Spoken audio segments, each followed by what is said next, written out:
দুই বিচারপতির সংঘাতের পর মুখ খুললেন বিচারপতি সৌমেন সেন। এই আদালত অপমানিত হয়েছে। প্রেসকে বলার অধিকার সবার আছে, কিন্তু বিচারপতির শুধু অর্ডার দেওয়ার অধিকার রয়েছে। একটি উচ্চ প্রাথমিকের মামলা থেকে সরে দাঁড়ালেন বিচারপতি সেন। জানবো আরো বিস্তারিতভাবে। সঙ্গে রয়েছে আমাদের প্রতিনিধি অর্ণবাংশু নিয়োগী। অর্ণবাংশু, ঠিক কি জানতে পারছো, কি বলেন তিনি এ প্রসঙ্গে? শিলাদিত্য একটি উচ্চ প্রাথমিকের মামলা, পাটহাট মামলা, সেই মামলা তিনি ছেড়ে দিলেন আজকে। সমস্ত মামলা তার বেঞ্চ থেকে সরলেও পাটহাট মামলা কিন্তু বিচারপতি শুনতে পারেন, সেই এখতিয়ার বেঞ্চে রয়েছে। কিন্তু সেই মামলাটিও আজকে বিচারপতি সৌমেন সেনের ডিভিশন বেঞ্চ রিলিজ করে দিল। এবং রিলিজ করাকালীন আজকে আইনজীবী ছিলেন কল্যাণ বন্দ্যোপাধ্যায়। তিনি সেই ঘটনা সম্পর্কে বলতে যান যে অভিজিৎ গঙ্গোপাধ্যায় বিচারপতি তিনি কি বলেছেন।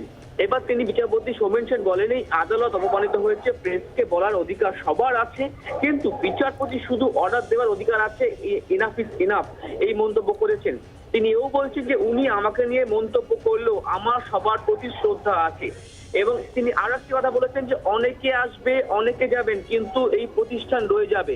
এর বেশি আমি আর কোনো কথা বলতে চাই না এই মামলা নিয়ে, সুতরাং আর কিছু বলবেন না, আমি এই মামলাটি রিলিজ করে দিচ্ছি। অর্থাৎ সেই কদিন ঘটনার পর আজকে প্রথম মুখ খুললেন বিচারপতি সৌমেন সেন। অর্ণবাংশু, আমাদের সঙ্গে থাকো। আরো একটা বিষয় অর্ণবাংশু, জানতে চাইবো, বিচারপতিদের নাম জড়িয়ে যাওয়ায় দুঃখ প্রকাশ করেছেন প্রধান বিচারপতি। অর্ণবাংশু, দুঃখ প্রকাশ করে প্রধান বিচারপতি ঠিক কি উল্লেখ করেন, কি বলেন? প্রধান বিচারপতি তিনি কারো নাম না নিয়ে তিনি বলছেন যে এটা হচ্ছে দেশের ঐতিহ্যশালী হাইকোর্ট, এটা হচ্ছে কলকাতা হাইকোর্ট। এমন অপ্রীতিকর পরিস্থিতি জনমানুষের প্রভাব ফেলবে, আইনের এই মন্দিরে এটা মানা যায় না।